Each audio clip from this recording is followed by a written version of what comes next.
ఇవాళ మనం చూస్తున్నాం ఆన్ స్క్రీన్ పైన నలమాద పద్మావతి రెడ్డి కోదాడ శాసనసభ్యురాలు కోర్స్ రాష్ట్ర మంత్రి ఉత్తమ్ కుమార్ రెడ్డి సతీమణి నలమాద పద్మావతి రెడ్డి. కోదాడ నియోజకవర్గంలో గత ఎన్నికల టైంలో హాట్ డిబేట్ నడిచింది. పోలింగ్ 89.49% నమోదైంది. కాంగ్రెస్ నుంచి నలమాద పద్మావతి రెడ్డి పోటీ చేశారు. పోటీ చేయగా 1,25,783 ఓట్లు పోలయ్యాయి. బీఆర్ఎస్ నుంచి పోటీ చేసిన బొల్లం మల్లయ్య యాదవ్ అయినప్పటికీ బీఆర్ఎస్ నుంచి కోదాడకు సిట్టింగ్ ఎమ్మెల్యేగా ఉన్నారు. ఆయనకి వచ్చినటువంటి ఓట్లు ఎన్ని అంటే 67,611. మొత్తం 58,172 ఓట్ల భారీ మెజారిటీతోటి పద్మావతి రెడ్డి విజయం సాధించారు. ఆ ఎన్నికల్లో ఆమె రాబట్టుకున్నటువంటి ఓటింగ్ షేర్ ఎంత అంటే 60.19%. సో మరి కోదాడ నియోజకవర్గంలో ఎంత అభివృద్ధి జరిగింది, ఎమ్మెల్యే పద్మావతి రెడ్డి గురించి నియోజకవర్గ ప్రజలు ఏమనుకుంటున్నారు, జనం వేసిన స్కోర్ ఎంత, బిగ్ టీవీ ఎక్స్క్లూజివ్ సర్వేలో తేలిందేంటో ఇప్పుడు చూద్దాం. అసలు కోదాడ ఎమ్మెల్యే నలమాద పద్మావతి రెడ్డి అసెంబ్లీకి ఎట్లా హాజరవుతారు, ఇప్పటిదాకా అసెంబ్లీ జరిగినటువంటి రోజుల్లో ఎన్ని రోజులు అసెంబ్లీకి అటెండ్ అయ్యారు, ఒకసారి మనం స్క్రీన్ పైన చూద్దాం. అటెండెన్స్ మనం చూస్తున్నాం. అసెంబ్లీ హాజరు మొత్తం 55 డేస్ జరిగింది అసెంబ్లీ ఈ ప్రభుత్వం ఏర్పడిన తర్వాత. కానీ దాంట్లో 47 డేస్ హాజరయ్యారు. చాలా మంచి అటెండెన్సే కనిపిస్తుంది. కేవలం అంటే ఒక 5+3 ఒక 8 డేస్ మాత్రమే ఆమె అటెండెన్స్ మిస్ అయింది, అంటే అసెంబ్లీకి హాజరు కాలేదు. ఇప్పుడు 47 రోజులు అసెంబ్లీకి హాజరయ్యారు అంటే ఒక మంచి అటెండెన్స్ అని చెప్పొచ్చు. ఇక జనం ఎటువంటి ప్లస్ పాయింట్స్ చెప్పారు, కోదాడ నియోజకవర్గ ప్రజలు వాళ్ళ ఎమ్మెల్యే అయినటువంటి పద్మావతి రెడ్డికి సంబంధించి ఎటువంటి ప్లస్ పాయింట్స్ చెప్పారు బిగ్ టీవీ సర్వేలో చూస్తున్నాం. 2014 టర్మ్లో చేసినటువంటి అభివృద్ధి, భర్త ఉత్తమ్ సపోర్ట్తో అభివృద్ధి. సో 2014లోనే ఎమ్మెల్యే 2014 నుంచి 2018 వరకు ఆమె శాసనసభ్యురాలుగా కొనసాగారు. అఫ్కోర్స్ కోదాడ నియోజకవర్గానికి తొలి మహిళా ఎమ్మెల్యేగా కూడా ఆమె ఘనత సాధించారు. సో అప్పుడు 2014 నుంచి 18 వరకు ఉన్నారు కాబట్టి అప్పుడు చేసినటువంటి అభివృద్ధి ఇంకా కూడా అక్కడ ప్రజలు గుర్తుపెట్టుకున్నారు.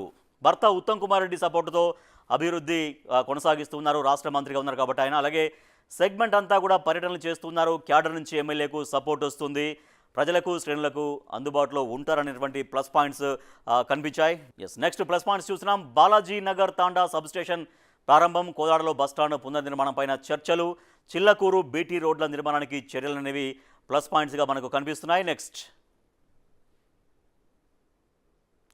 వివిధ ప్రాజెక్టులకు శంకుస్థాపనలు, పద్మావతి రెడ్డి కలుపుగోలుతనం పైన హర్షం, ప్రతి మండలంలో ఒక గ్రామం దత్తత తీసుకున్నారు. సో అంటే ప్రతి మండలంలో ఎమ్మెల్యేగా ఒక గ్రామాన్ని దత్తత తీసుకుని ఆ గ్రామాల్ని డెవలప్ చేసేటువంటి ప్రయత్నం చేయడం కూడా చాలా మంచి విషయం. సో అదే పద్మావతి రెడ్డి అదే పని చేస్తున్నారు. ప్రతి మండలంలో ఒక దత్తత గ్రామం తీసుకున్నారు, ఆ దత్తత గ్రామాన్ని డెవలప్ చేసే ప్రయత్నం జరుగుతుంది. ఇవన్నీ కూడా ప్లస్ పాయింట్స్గా మనకు కనిపిస్తున్నాయి. నెక్స్ట్ అవసరమైన వారికి ఆర్థిక సహాయాలు, కోదాడలో 100 బెడ్స్ హాస్పిటల్ అప్గ్రేడ్స్, కోదాడ పెద్ద చెరువు మినీ ట్యాంక్ బండ్గా అభివృద్ధి. సో కోదాడలో ఉన్నటువంటి పెద్ద చెరువును మినీ ట్యాంక్ బండ్గా అభివృద్ధి చేయడం వల్ల అక్కడ ఒక ఆహ్లాదకరమైనటువంటి వాతావరణం ఏర్పడుతుంది. సహజంగా అక్కడికి మార్నింగ్ వాక్, ఈవినింగ్ వాక్ వచ్చేవాళ్ళు కావచ్చు, లేదా కుటుంబంతో సరదాగా బయటికి వెళ్ళి అక్కడ కాసేపు టైం స్పెండ్ చేసే వాళ్ళకి కావచ్చు, అదొక మంచి స్పాట్గా మారుతుంది.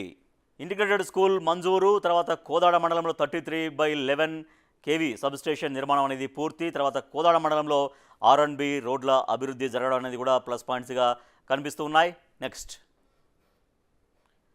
తొగర్రాయిలో 8 కోట్లతో 4 కిలోమీటర్ల రోడ్డు, తర్వాత కూచిపోడిలో 12 కోట్లతో 5.5 కిలోమీటర్ల రోడ్డు. ఇట్లా రోడ్డు డెవలప్మెంట్స్ పైన ఎక్కువగా ఫోకస్ చేశారు, అది ప్లస్ పాయింట్గా చెప్పారు అక్కడ నియోజకవర్గ ప్రజలు. అలాగే గంజాయి నివారణ పైన కూడా ప్రత్యేక దృష్టి సారించారు. అక్కడ ఏమన్నా అట్లే గంజాయి, కొంతమంది యువత కావచ్చు, కొంతమంది గంజాయికి ఎవరైతే అక్కడ ఆకర్షితులు అవుతున్నారో అట్లా గంజాయి నివారణను చేసేందుకు, గంజాయిని అక్కడ లేకుండా చేసే ప్రయత్నం కూడా జరగడం ప్లస్ పాయింట్స్గా కనిపిస్తుంది. సో బిగ్ టీవీ సర్వేలో ఇంకా మైనస్ పాయింట్స్ ఏం చెప్పారు, ప్లస్ పాయింట్స్ ఏంటో మనం చూసాం. సో మైనస్ పాయింట్స్ ఏం చెప్పారు పద్మావతి రెడ్డికి సంబంధించి, స్వతంత్ర నిర్ణయాలు తీసుకోలేరనే ఒక టాక్, ఉత్తమ్తో చర్చించాకే ముందుకు అన్నటువంటి అభిప్రాయం. సో ఆయన సహజంగానే భర్త ఉత్తమ్ కుమార్ రెడ్డి రాష్ట్ర మంత్రిగా ఉన్నారు కాబట్టి సహజంగా పొలిటికల్ డిస్కషన్స్ జరగడం కావచ్చు, లేదంటే గైడెన్స్ తీసుకోవడం కావచ్చు ఉంటుంది. కాబట్టి భర్త చెప్పిన దారిలోనే, భర్త చెప్పినటువంటి మాట ప్రకారమే ముందుకెళ్తారు, సొంతంగా నిర్ణయాలు తీసుకోలేరు అనేది ఒపీనియన్ మనకు బిగ్ టీవీతో అక్కడ చెప్పారు. సో జనం ఏం కోరుకుంటున్నారు, ప్లస్ పాయింట్స్ చూసాం, మైనస్ పాయింట్స్ చూసాం. పద్మావతి రెడ్డి, కోదాడ శాసనసభ్యురాలు పద్మావతి రెడ్డి దగ్గర నుంచి అక్కడి నియోజకవర్గ జనం ఏం కోరుకుంటున్నారో మనం చూస్తున్నాం. బస్టాండు, బస్ డిపో ఒకే చోట ఉండడంతో రద్దీ.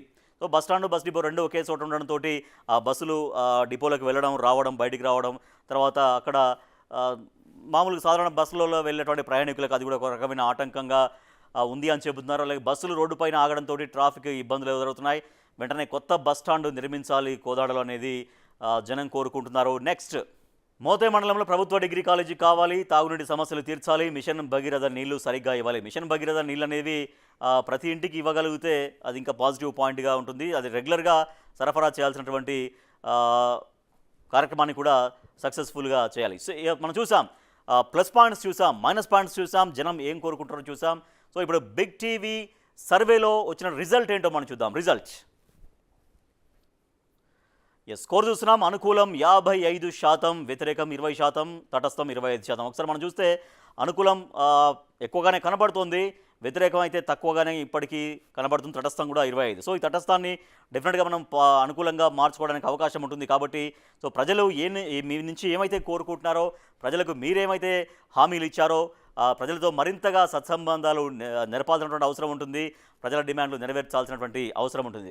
సో నలమాద పద్మావతి రెడ్డి కోదాడ ఎమ్మెల్యే గారు, ఇది మీ స్కోరు. బిగ్ టీవీ ఎక్స్క్లూజివ్గా చేసినటువంటి సర్వేలో మీ నియోజకవర్గ ప్రజల ఒపీనియన్స్ ప్రకారం బిగ్ టీవీ మీకు అందిస్తున్నటువంటి స్కోర్ ఎంత అంటే 55%.